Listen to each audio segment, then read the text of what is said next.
Khairil maghdubi alaihim waladdallin. Terus wingi-wingi kula maos Ihya, niki kula maos kitab Ibnu Said Muhammad. Namine kitab Abwaabul Faraj. Setunggal kersane yang sal barokahipun para habaib, para tiyang alim. Iki dari akan Habib Ali Al-Habsyi, dari akan Habib Lutfi Babakeh, dari akan panitia. Terus ini penting kalau imutakan tentang fadha'ile kalimat la ilaha illallah. Kalau nanti mau tentang kitab Zadul Ma'ad karanganipun Ibnu Qayyim. Kitab niku kesayangan Sayyid Abdul Al-Haddad sampai beliau masyhur ngendikan ya laitali iddatan nusafin minha uftihi ila tullab.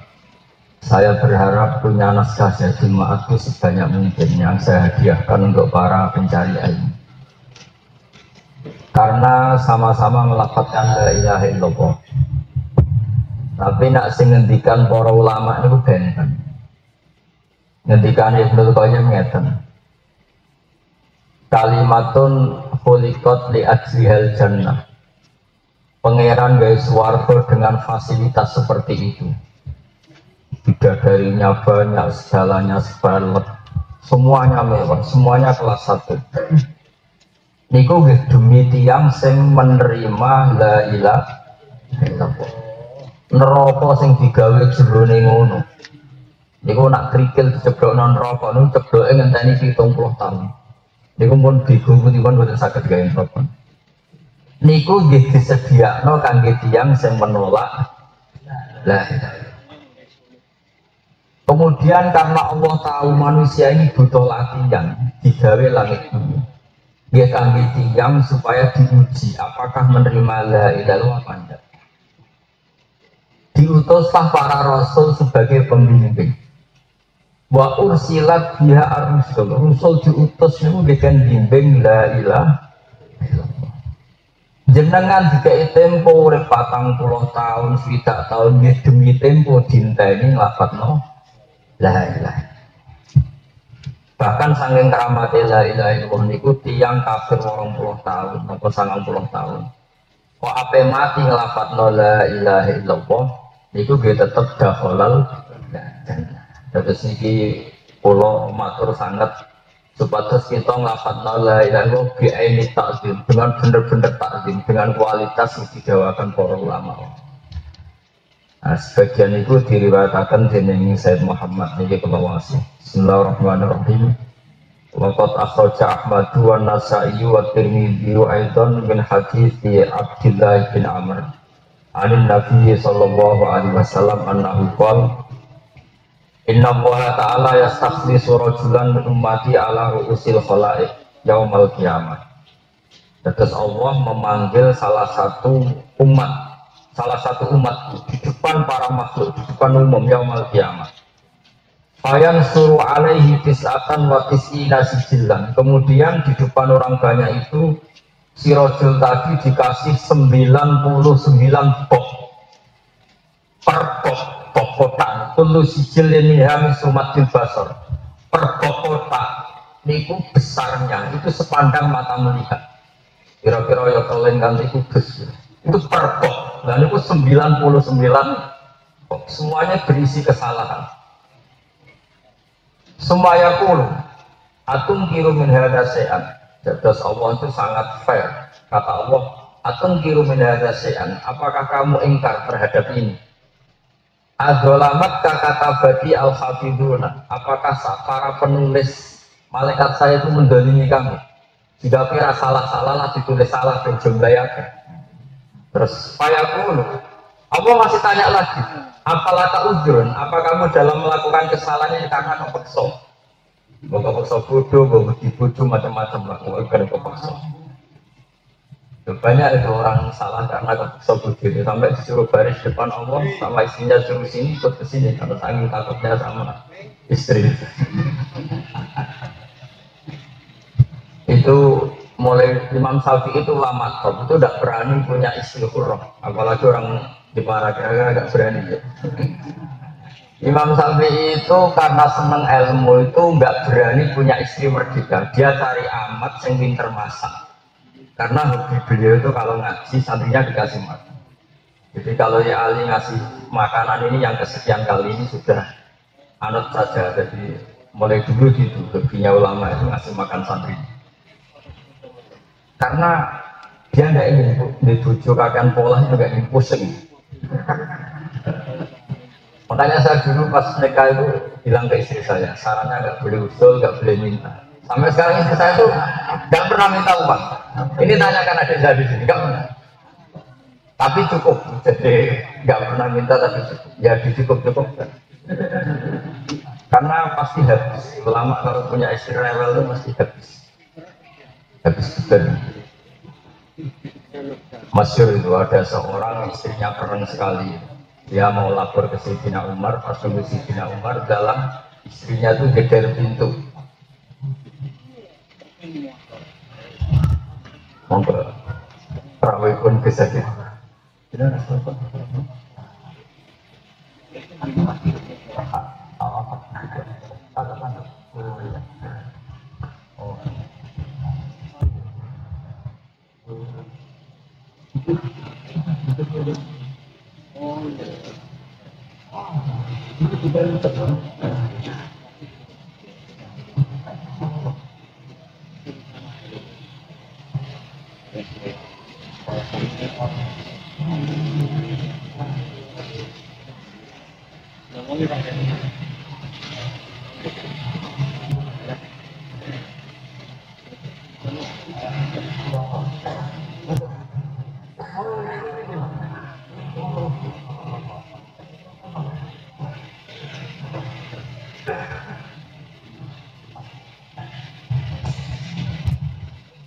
Dia ini tentang kitab Abwaabul Farad halaman 103. Pulau ulang kali ya.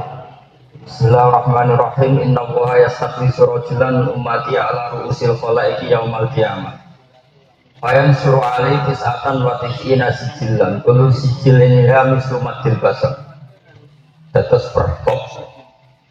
Niku jumlahnya 99 box per box. Niku sejauh mata memandang. Ya seperti kudus lah kira-kira atau mesin itu. Semuanya isinya kesalahan. Terus Allah tanya, apakah kamu punya alasan kenapa melakukan kesalahan ini? Fayaqulullah ya tidak, memang salah ya salah saja. Ketikanya pangeran, fayaqulu bala innalaka indana hasanatan wa innahu la zulma alaikal yaum.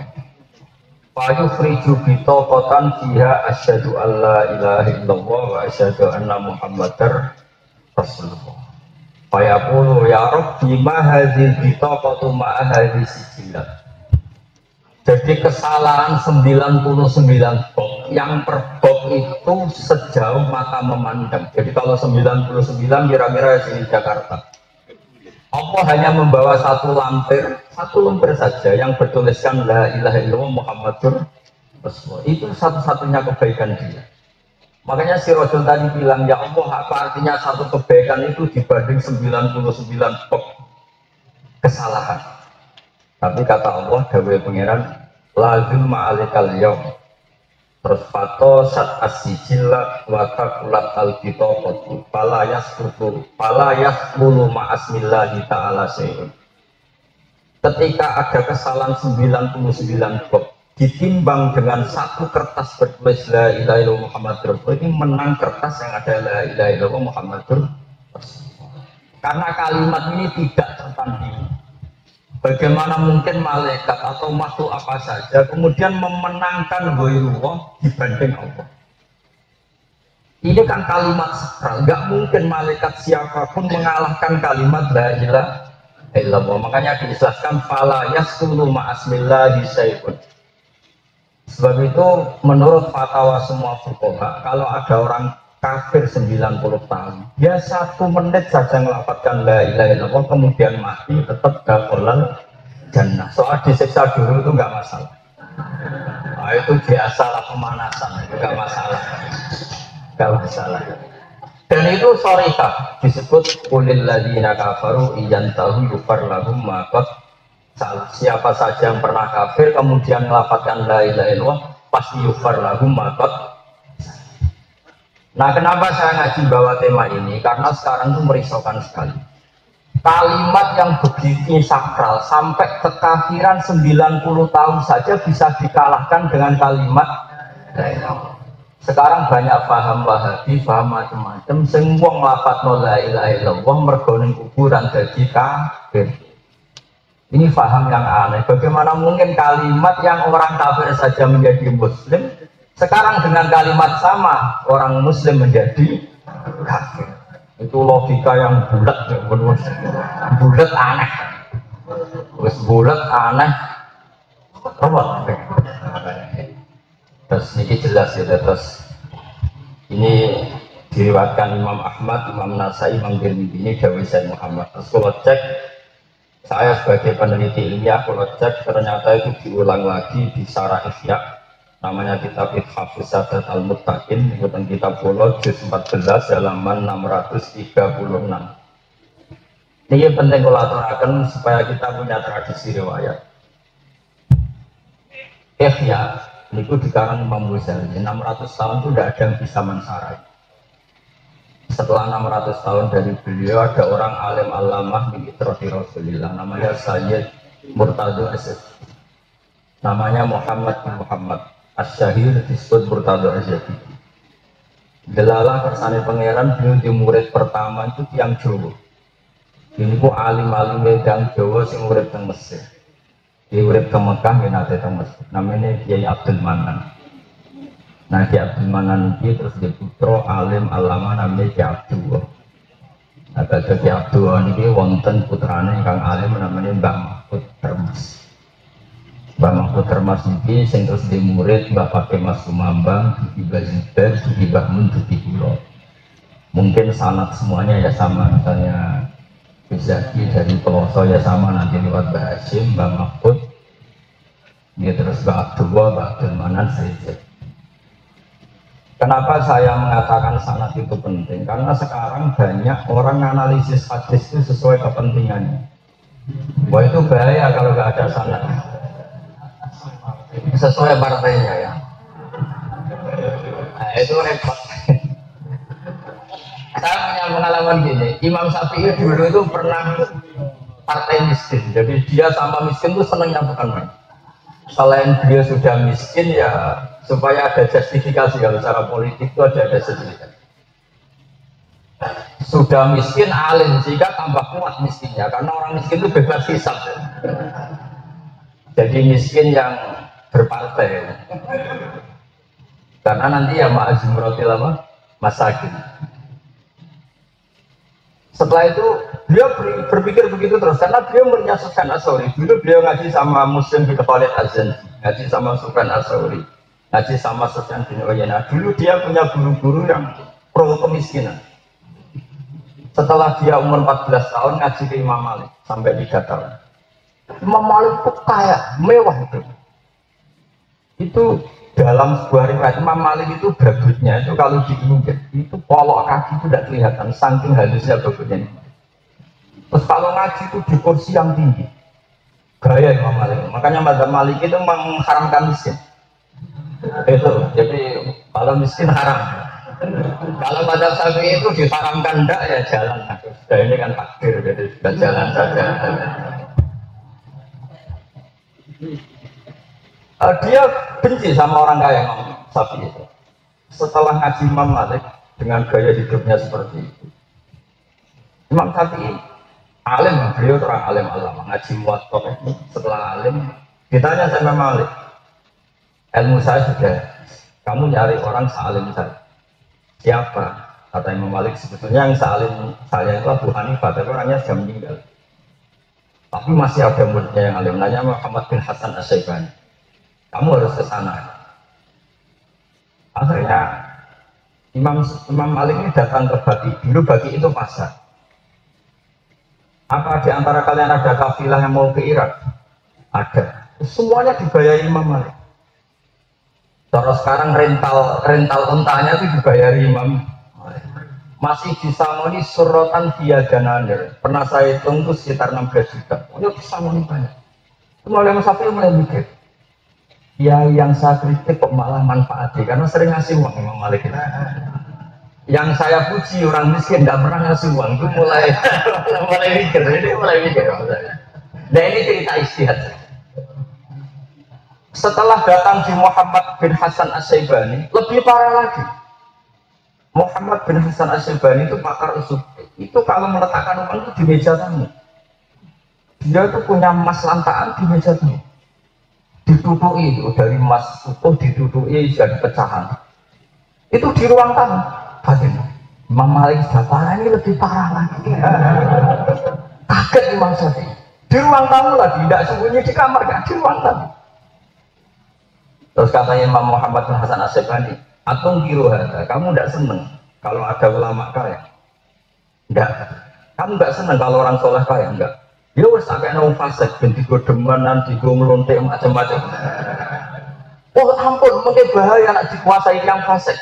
Berarti digo soleh rapuh pun betul. Semenjak itu Imam Syafi'i itu mulai mikir bahwa orang soleh kaya itu tidak apa-apa. Kalau yang kaya orang dolim malah perono. Gitu. Semenjak itu beliau geluti ilmu namanya ilmu usul fikih. Makanya beliau masyhur mengatakan An-nasu fil fiqhi iyalun li Abi Hanifah. Sepinter-pinternya orang dalam usul fikih pasti anak buahnya Abu. Karena dia pinter gitu di barokati Muhammad bin Hasan As-Syaibani itu tilmidu Abi.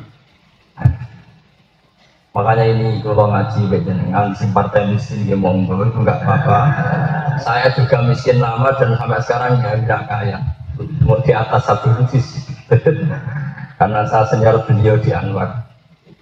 Karena beliau sudah menang senior Habib jadi kalah saya dalam hal lama di Anwar. Di Anwar berapa tahun? Belum. Kita. Gak mau kalah. Nah ini penting cerita usul fikih.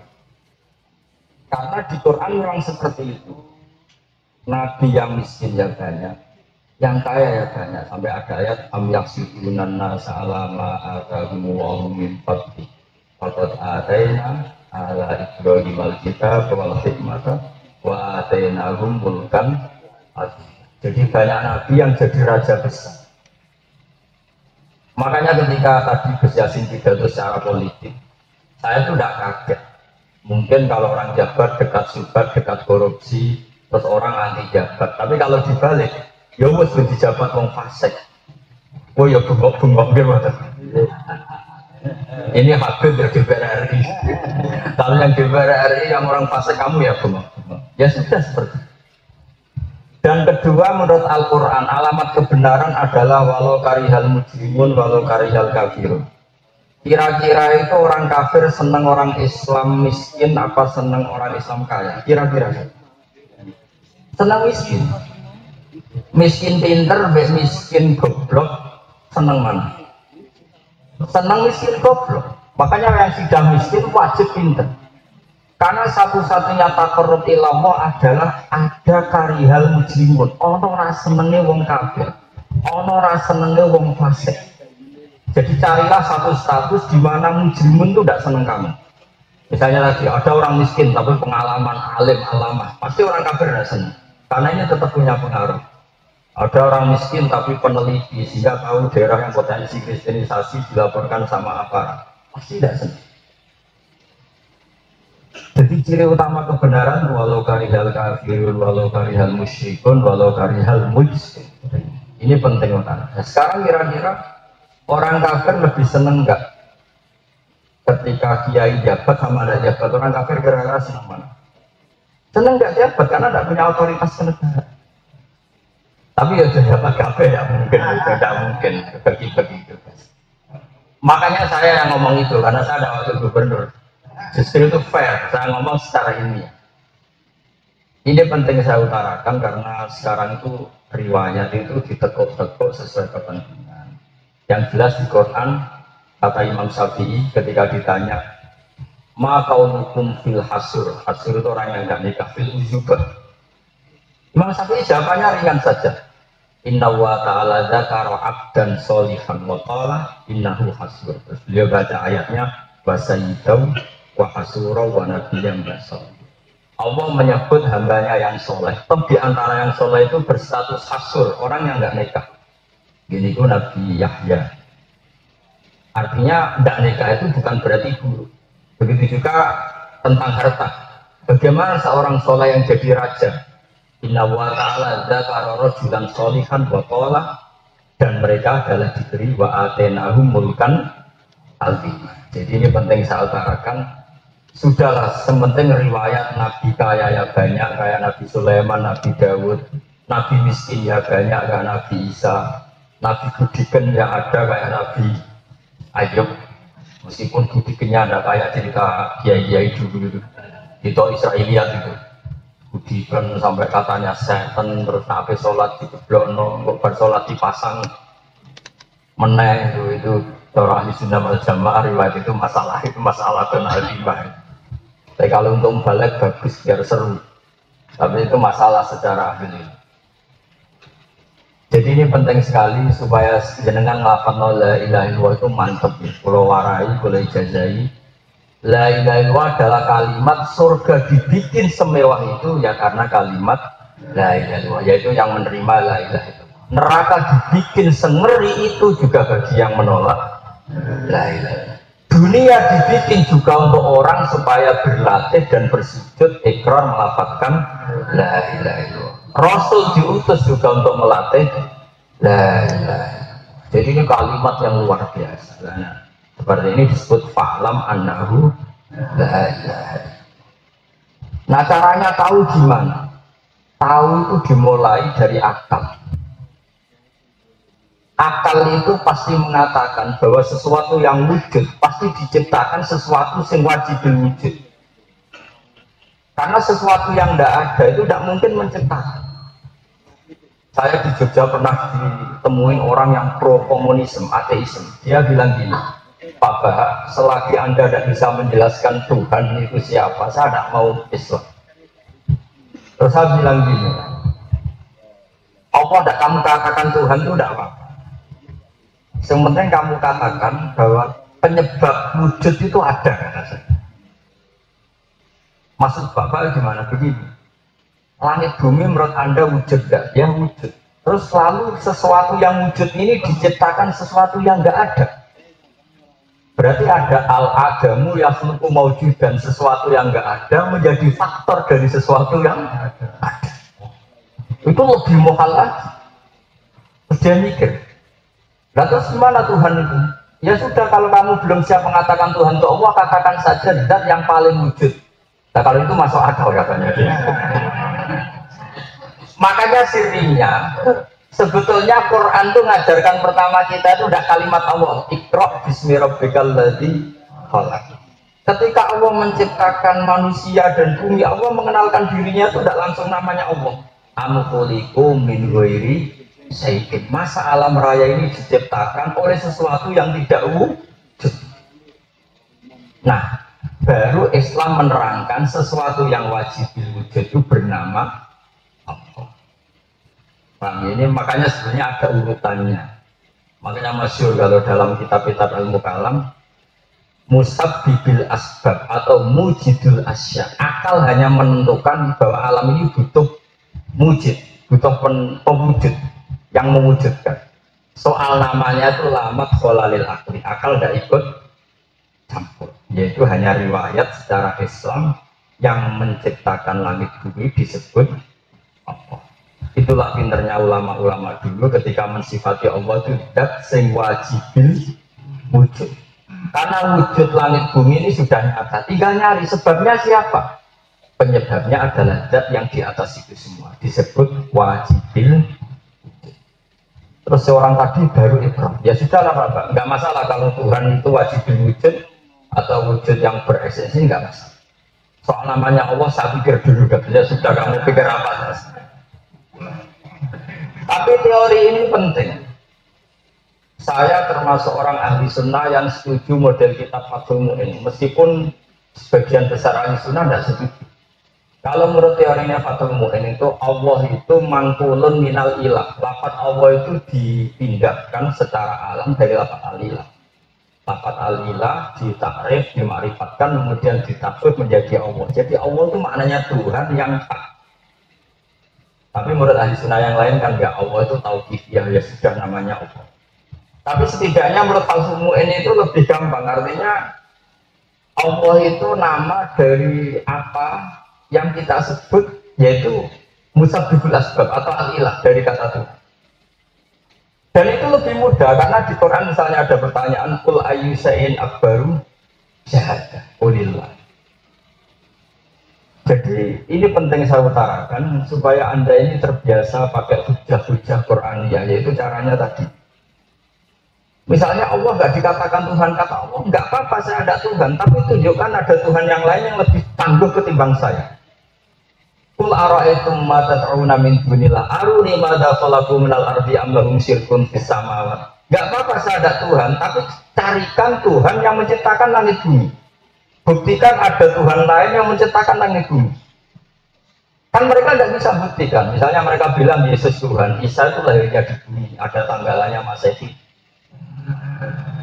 Fir'aun apalagi? Fir'aun ngaku Tuhan itu dibantah sampai Nabi Musa. Tuhan itu Rabbus samawati wal ardi, yang menuhani langit dan bumi. Fir'aun masih enteng.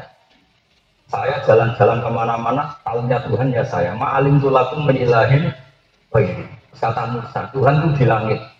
Malah Fir'aun manggil Haman. Ya Haman meniri surhalla ali abdul asbab samawati fa'atoliya ila ilahi Musa. Haman bangunkan aku piramida yang tinggi supaya aku bisa melihat Tuhannya Musa. Oke toh bodoh nih. Akhirnya Musa mikir, ini debat Musa orang sarafnya ini enggak selesai. Akhirnya Nabi Musa sederhana, mensifati Tuhan langit bumi itu enggak mengalahkan Fir'aun. Allah mengajarkan Musa teori yang sederhana. Rabbukum wa rabbu abaikumul awwal. Ya sengene enak ngono, pangeran sing mengerani buyutmu. Itu hadirin yang hadir, langsung ada yang iman. Nah pangeran Fir'aun buyutnya orang pangeran dong, kan Fir'aunnya baru lahir. Fir'aun kaget, waduh. Karena kalau cerita Tuhan bumi dia masih kemana-mana dituhankan. Tuhan langit dia masih berharap setelah piramida melihat Tuhannya Musa maksudnya. Setelah ada piramida dia kan tetap tidak melihat. Terus makanya Nabi Musa ganti cara ini ganti kopling menurut Rabbukum wa rabbu abaikumul awwal, yang menuhani nenek moyangmu. Nah, ini semenjak itu sadar waqala rajulun mu'minun min ali fir'aun yaqdumu iman. Saat itu sudah ada yang iman. Iya ya, nah Fir'aun pangeran duwe mbah di buyut, terus buyutnya pangerannya wong pangerannya lahir terlambat.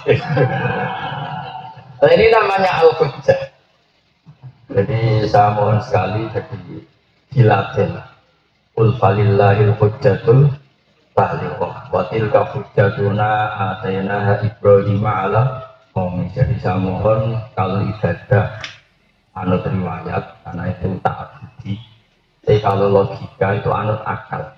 Ya akal yang dipandu ulama. Tentu kita belajar beberapa kitab ilmu kalam yang diajarkan Imam Asy'ari, yang diajarkan Imam Maturidi, yang lewat guru-guru kita. Jadi saya pikir demikian, walaupun pada wiridan kalau namun bantu ini kan akun madhab Bali. Jadi jadi perjanjiannya kalau ngajar di sini itu sekali, tapi ini ya Ali pun melanggar sampai 3 kali. Ya. Tapi ini hormat Isadat Al-Kiram karena sebetulnya kalau tadi jagungan nama Habib Lutfi, sebetulnya keinginan Rasulullah terbesar adalah Taratu fikum khalifaten. Bagian riwayat disebut ahaduma atqalu minal akhar, yaitu kitab Allah wa itrati. Kitab Allah dan itrat. Itrat itu ya yang pokoknya yang mansub, yang keturunan-keturunan Rasulullah. Baik keturunan nasab maupun keturunan sabab. Masyhur itu. Kata Rasulullah, walai yaftariqo hatta yarida aliyal khawdo. Dua-duanya ini tidak boleh pisah sampai nanti ketemu saya di khawd. Jadi normalnya ahli Quran kayak dulu Badullah ya masyhur akrab para habaib.